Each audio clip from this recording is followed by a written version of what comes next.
Hey, good morning. I am up on the roof. It is Friday, July 15th, the Ides of July, and I'm here in Xenacoj in Guatemala. And everybody is just starting to wake up. You can see from the glare on the side of my face that the sun is coming up this morning. It's just over the mountaintops that kind of surround the one side of Xenacoj. And it looks like it's going to be a beautiful day.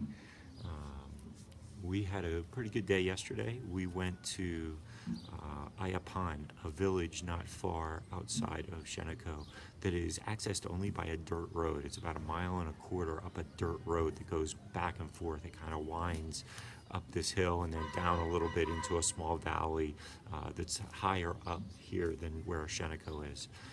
And it's a village that has been unreached up to this point by missionaries, and so it's been interesting for the missionary we've been working with uh, to go there and to see what they're trying to do, and some of the things that have happened over the last few months since they established initial connection there. The village is a Mayan village where there are a lot of just territories that people have had in their families for years.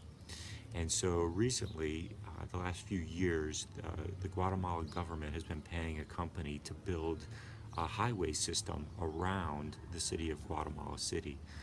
And right now, that part of that highway system is going through Ayapan. And they are taking away property that belonged to some of the Mayans there. And obviously that's creating quite a stir because those properties have been in their families for more years than you and I could ever imagine. And besides that, the concrete dust and the dirt dust that is being generated as a result of this construction project is causing damage to their lungs, but also causing damage to their crops. And most of the families there live by tending crops. So it's having a big impact. A year or so ago, maybe a year and a half ago, there was actually a situation where a few workers were killed. And I don't know the whole story, but apparently the villagers were not happy with people coming in to their village to destroy it and to put a highway through, so they killed them. And when the missionaries we're working with came up there initially, it was questionable as to whether or not they should really be doing that. But when they found out that we were coming to help, they opened the door a little bit and allowed us to come in. So the missionary we are working with, Go Ministries, has been helping to feed the people there. A couple other people I know have helped to put a new well in there. And there's just some other projects going on there that are trying to help that people group in the Ayapan village. And we went up there yesterday. We had a chance to feed the kids as they were taking their morning break from school. The younger kids go to school from about 7:30 until about 12:30. And then I believe, we weren't there at this time, but I believe they go home, and then there may be a couple classes of older kids, but I'm not 100% sure of that in that village. I know that's what happens here in Xenacoj. But at any rate, we went there and got to serve them rice and beans, and then I think it was called O'Toole. It's like a hot beverage that they get, and I'm not 100% sure about what that is, but they were pouring it out of a bucket into a cup. Each kid had a cup. These are some of the cutest kids you could ever imagine. So after they ate, of course, we took a lot of pictures, and they were playing with us and everything. We went and played with them in their schoolyard. We played tag, we played soccer, we played jump rope, and we played some other games. And we just talked to them and hung out with them while they had their recess period. I will tell you that those kids have a lot of energy, and they were excited to see us. When they went back to their classrooms, we just did a little bit of hunting around and learned a little bit more about some of the needs in that village. And part of that really breaks your heart. We take for granted so much of what we have. Our schools are clean and are warm or cold, warm in the winter and cold in the summer, and our the food that we give our kids is refrigerated and is healthy, and is more than just rice and beans. And there's just so much that we take for granted where we live. At any rate, we after we did that, we came back for a quick stop at our place to grab a few things, and then we went to Hope Haven, Guatemala, on the other side of Xenacoj. And when we got there, this is a place where they manufacture wheelchairs for disabled people all over the world. And when we got there, we first had a wheelchair basketball game against some of the workers there, and that was fun. I think we had a couple of small injuries, like some bent nails, and a couple of people may have had their feet run over. But I'm not going to say too much about that because I think I was one of the people who rolled over somebody's foot. But it was fun.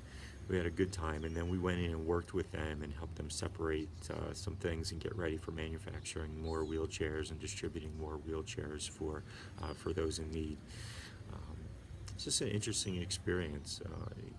We do not know who will be getting those wheelchairs, but we were able to help for a few hours over there, and I think it was something that was a little eye-opening for us in different ways.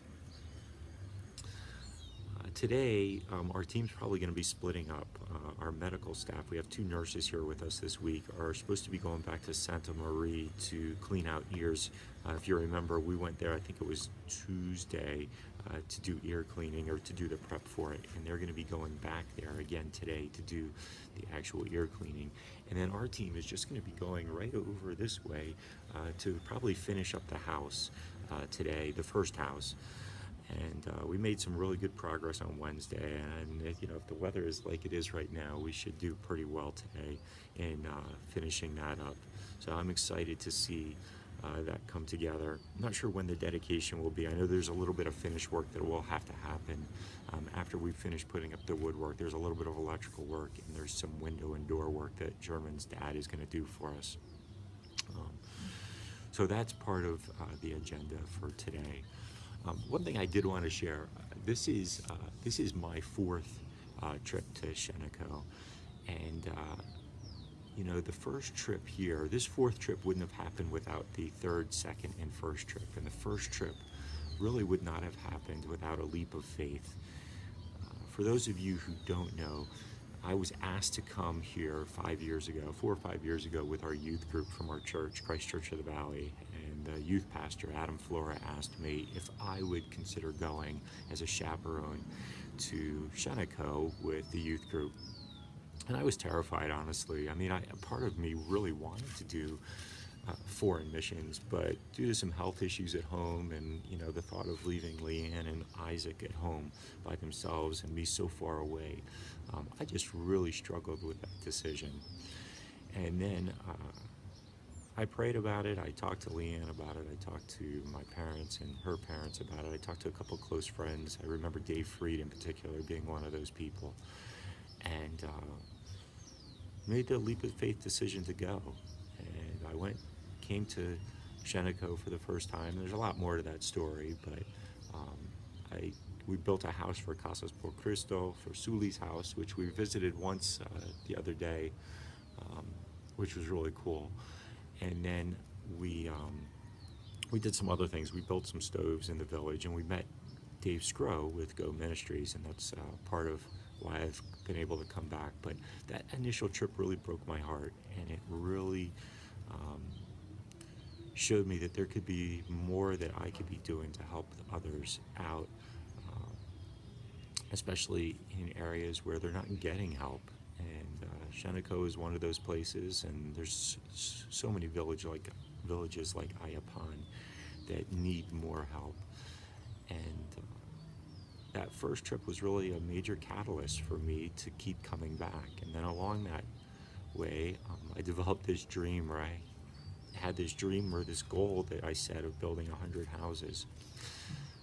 That's only going to happen one house at a time, and each house has a story. The house we're building for Dolores is, we learned the other day that she lost her husband 24 years ago, and he died after drinking and then driving too much, I think down in Guatemala City, leaving her a widow to raise her family. And in this village, she's a Mayan, and she's a widow. And Mayans are not treated very well, and widows are certainly not treated very well. So Dolores is at the very bottom of the economic and cultural totem pole, and we have the opportunity to lift her up. And I am so excited that we will be able to turn this house over to her this week, and we will be able to give her a fresh start. We'll be able to show her God's love in a practical way. I don't know what you're up to today. I don't know what challenges you're facing, but I would encourage you and I would challenge you to see what you could do to share God's love with somebody else in a practical way. You don't have to build a house. It could just be saying hello. It could just be smiling. It could be opening a door for somebody. It starts small, and it could get bigger. But if you don't start at all, you'll never have the opportunity to help somebody and to have the feeling of satisfaction of knowing that you have helped somebody. So that's it for now. I hope you are having a great day, and I look forward to touching base with you again next time. Keep stretching.